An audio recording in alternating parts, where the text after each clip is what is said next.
Bismillahirrahmanirrahim. Assalamualaikum warahmatullahi wabarakatuh. Alhamdulillah wa kafa, wassalatu wassalamu ala nabiyina al-mustafa wa ala alihi wa ashabihi ahli sidqi wa taqwa.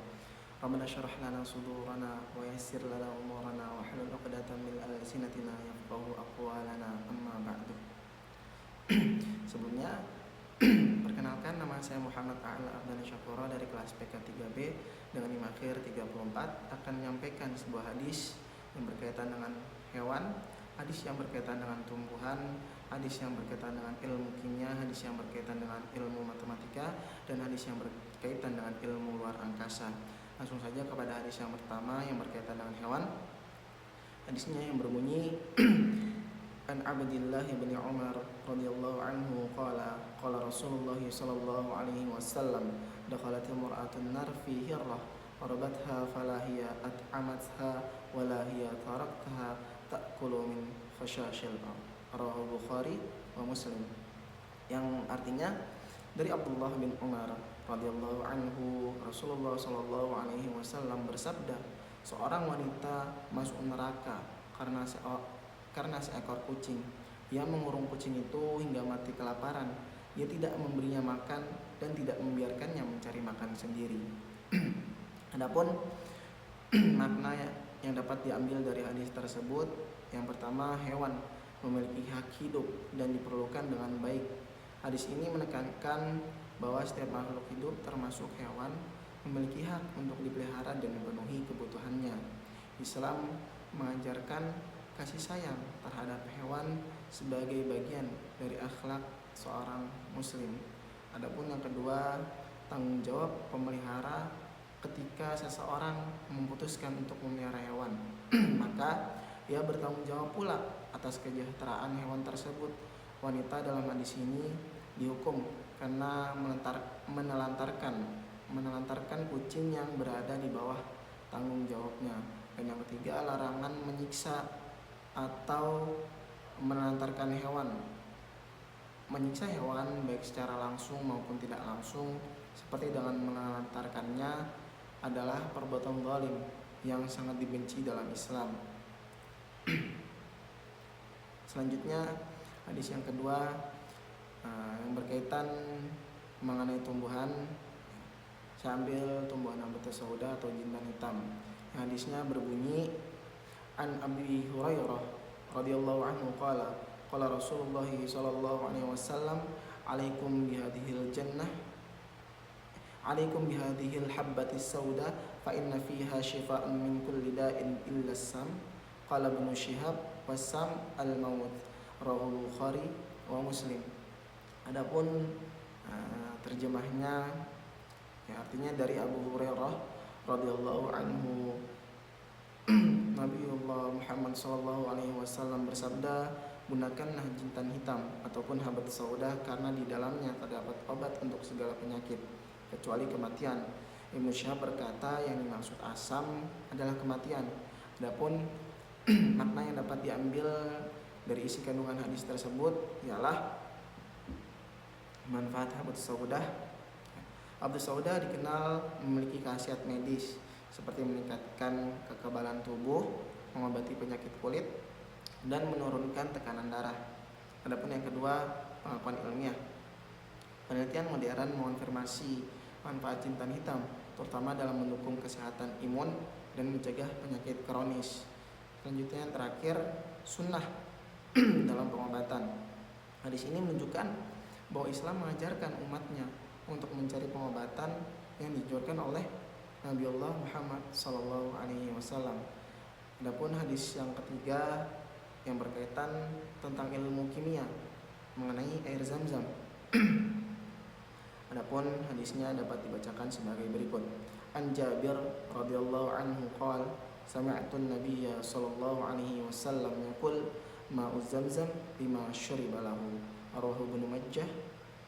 Yang artinya, dari Jabir radhiyallahu anhu, ia berkata, aku mendengar Nabiullah Muhammad sallallahu alaihi wasallam bersabda, air Zam-Zam sesuai dengan niat diminumnya.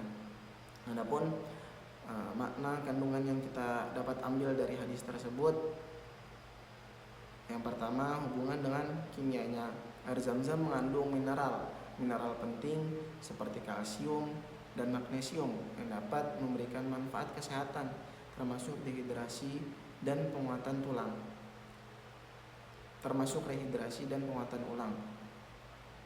Manfaatnya dari kita minum air Zam-Zam ya.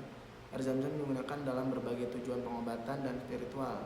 Dipercaya membawa keberkahan dan penyembuhan sesuai niat peminumnya.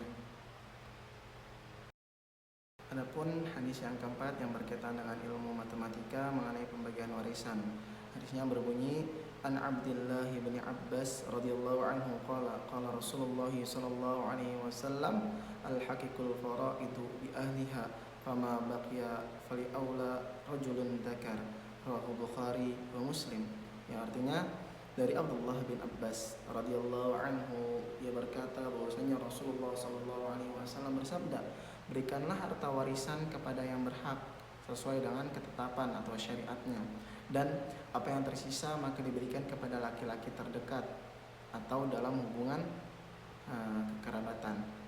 Adapun makna hadis atau kandungan hadis yang dapat kita ambil dari hadis tersebut, hubungannya dengan matematika. Hadis ini menjelaskan pembagian harta warisan dengan sistem proporsi atau pecahan. Misalnya setengah untuk anak perempuan tunggal, sepertiga untuk ibu, dan seperdelapannya untuk istri, dan seterusnya. Pembagian ini membutuhkan perhitungan matematis untuk memastikan keadilan sesuai syariat. Adapun yang kedua tentang manfaat matematikanya, mendorong akurasi dalam pembagian harta sehingga tidak terjadi perselisihan. Terus ada lagi mengajarkan pentingnya pemahaman matematika dalam kehidupan sosial, khususnya dalam menjaga keadilan. Adapun hadis yang terakhir, hadis yang kelima mengenai ilmu luar angkasa ataupun astronomi, hadis yang bertentangan mengenai langit dan bumi. Adapun hadisnya yang berbunyi, An Abdullah bin Abbas radhiyallahu anhu qala Rasulullah sallallahu alaihi wasallam, innallaha khalaqas samawati wal arda fi sittati ayyam wa kana 'arsyu 'alal ma', rawahu Ahmad. Adapun terjemahannya dari Abdullah bin Abbas radhiyallahu anhu, ia berkata bahwasanya Rasulullah sallallahu alaihi wasallam bersabda, sesungguhnya Allah menciptakan langit dan bumi dalam 6 hari dan arsy-Nya berada di atas air. Hadis riwayat Ahmad. Adapun makna kandungan hadis yang dapat kita ambil dari hadis tersebut, keterkaitan dengan luar angkasanya, hadis ini menegaskan penciptaan langit dan bumi sebagai bagian integral dari luar angkasa. Terus hadis ini menyebutkan bahwa arsy Allah berada di atas air, memberikan gambaran tentang kebesaran Allah yang meliputi seluruh alam semesta. Adapun manfaat ilmiah yang dapat diambil dari hadis ini, bahwa hadis ini mengajak kita untuk merenungkan penciptaan langit dan bumi dalam 6 hari, yang menunjukkan adanya proses yang teratur dan terencana dalam penciptaan alam semesta. Terus penciptaan langit dan bumi ini merupakan tanda kebesaran dan kekuasaan Allah yang harus kita renungkan dan kita pelajari.